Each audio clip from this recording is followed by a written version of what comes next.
Владата ја скуси и ја стесни трасата на гасоводот што ќе поминува низ парк Шумата Водно.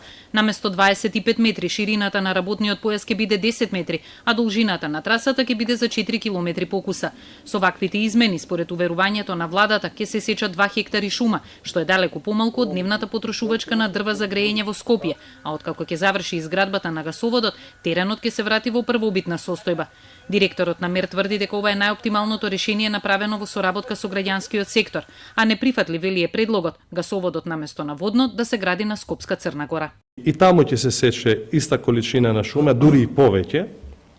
Исто така, мислам, треба да помине низ многу ерозивен терен, кој што не е препорачено, мислам, според стандардиве за гасификација да помине низ таков ерозивен терен.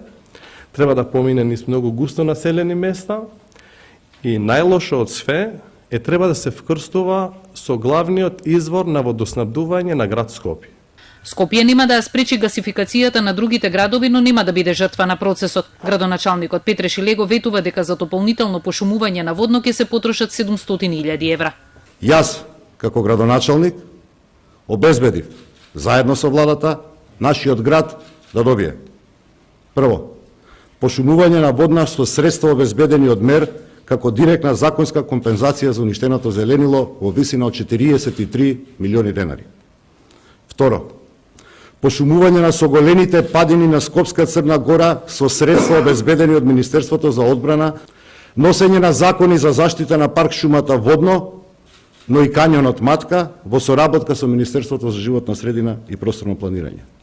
Анализите на Министерството за животна средина покажуваат дека гасификацијата ќе подобри животната средина во Скопје така што ќе се намали емисијата на јаглероден диоксид и штетните PM честички. Но ако ништо не смениме до 2025 година, рече Јани Макрадули, емисијата на PM честичките ќе се зголеми за 31%. Активистите од иницијативата Го сакам Водно во неделата побараа владата да се откаже од идејата гасоводот за Тетово и Гостивар да минува по сртот на планината, бидејќи здравието на граѓаните на Скопје, рекоа тие, е поважно од битката за профитот и наводниот бенефит од гасоводот.